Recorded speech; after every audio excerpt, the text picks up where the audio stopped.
Et pour parler de la journée mondiale de l'eau, nous sommes en direct de face avec Omar Louidadi, coordonnateur du pôle gestion intégrée des ressources en eau à l'Alliance marocaine pour le climat et le développement durable. Monsieur Louidadi, bonsoir et merci d'avoir accepté notre invitation. Bonsoir et bonne journée mondiale de l'eau à vous et à tous les spectateurs.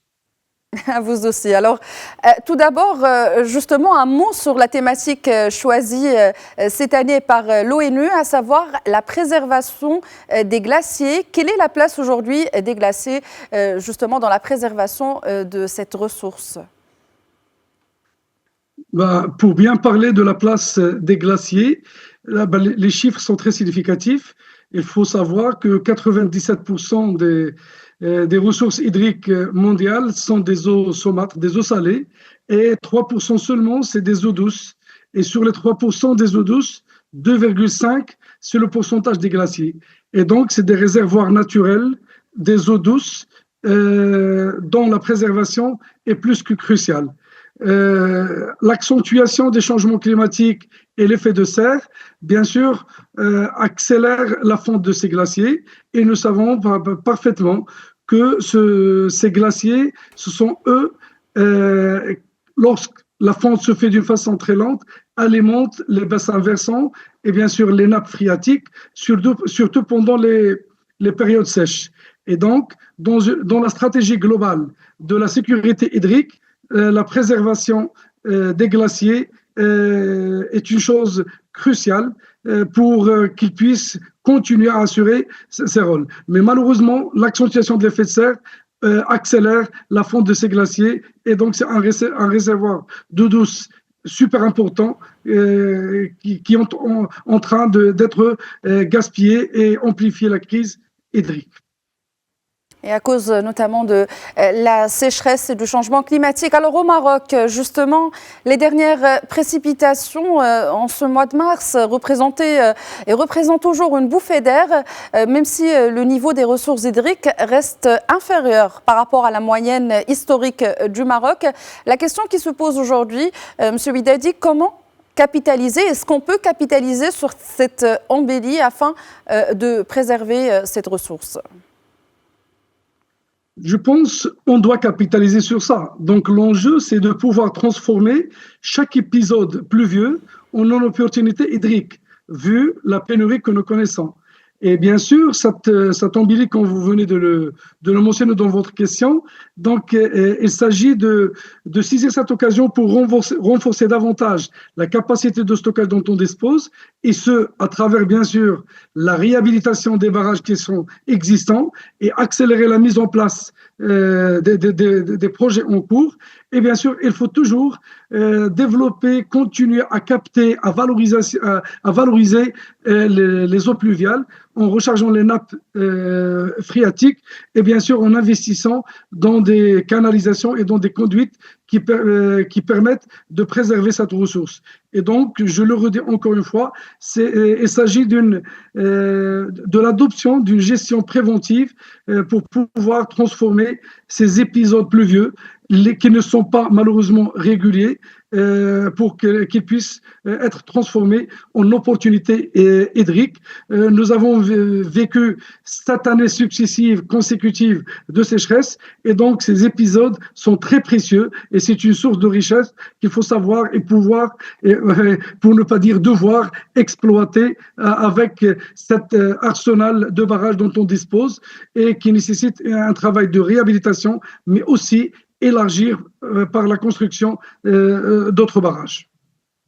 Les exploiter de manière minutieuse afin de les préserver. Alors justement, le secteur agricole au Maroc est fortement tributaire de la ressource hydrique. Un chiffre, plus de 85% des ressources en eau sont destinées à l'irrigation. Comment ce secteur, avec la rareté des ressources hydriques aujourd'hui, peut-il optimiser l'utilisation de l'eau ? Bien sûr, on ne peut jamais parler de la sécurité hydrique sans évoquer la question de l'agriculture, parce que c'est la sécurité alimentaire Et c'est un secteur ravageur, c'est un secteur qui consomme beaucoup d'eau. Et donc, il faut impérativement adopter une rationalisation de l'irrigation. Et donc, l'irrigation localisée, notamment le goutte à goutte, est une piste incontournable pour une meilleure rationalisation. Et d'ailleurs, la preuve, elle est là. Le programme national de l'économie de l'eau d'irrigation, elle a donné ses preuves. Donc, elle a équipé plus de 700 000 hectares. Et donc, c'est des projets qui sont structurants. Il faut continuer et il faut toujours valoriser ce genre d'initiative, mais aussi sans omettre la nécessité de rendre notre agriculture durable, bien sûr en privilégiant les cultures qui sont moins consommatrices d'eau. Et là aussi, un renforcement de capacité, un accompagnement des agriculteurs pour qu'ils puissent s'ouvrir sur l'innovation, sur la technologie, pour une programmation de l'irrigation via les outils technologiques et l'intelligence artificielle qui répond maintenant à plusieurs problématiques qui étaient pratiquement impossibles à résoudre auparavant. Alors, pour terminer, le Maroc, face à cette pénurie d'eau, à la rareté des épisodes pluviométriques, il a lancé un vaste programme pour justement la valorisation de cette ressource. Aujourd'hui, brièvement, où en est ce programme national? Qu'est-ce qui a été fait? Qu'est-ce qui reste à faire? C'est vrai, donc j'ai parlé tout à l'heure de la gestion préventive. Malheureusement, donc on est dans une situation de crise. On est très en deçà de la moyenne internationale en termes de disponibilité des ressources, mais il faut être optimiste. Il faut avouer que les politiques anticipatives qui ont été adoptées par le Royaume, elles ont quand même, on n'a pas pu malheureusement éviter la crise, mais au moins on a essayé de bien gérer cette crise. Et donc le programme national, elle est en train de se mettre en place. Les projets structurants, il y a le court terme, il y a le moyen terme, il y a le long terme. Et donc je peux citer à titre d'exemple le travail qui se fait pour mettre en place des stations de dessalement, parce que c'est une solution, c'est une issue qui s'avère plus que nécessaire pour pouvoir garantir la sécurité hydrique et la sécurité alimentaire des Marocains. Aussi, donc il y a des projets qui sont un peu timides, mais qui doivent aussi être accélérés. Je parle de traitement des eaux usées pour qu'ils puissent être réutilisés, non seulement pour irriguer les espaces verts, mais aussi dans le secteur agricole, et donc y contribuer à cette dualité de sécurité hydrique et sécurité alimentaire.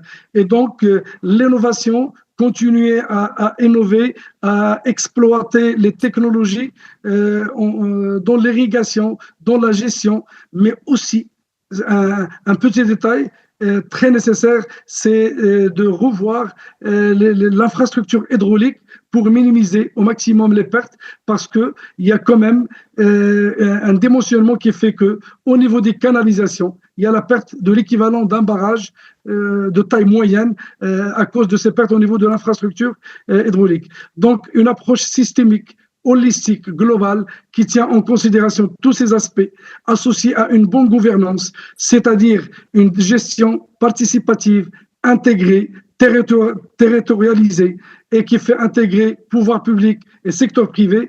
Je pense que c'est des mesures qui sont capables pour que le Royaume puisse contrecarrer cette problématique de stress hydrique et de pénurie, bien sûr, qui est la conséquence et la déclinaison directe des changements climatiques.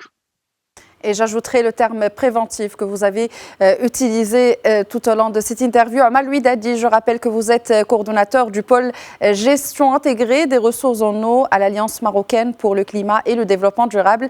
Merci d'avoir répondu à nos questions.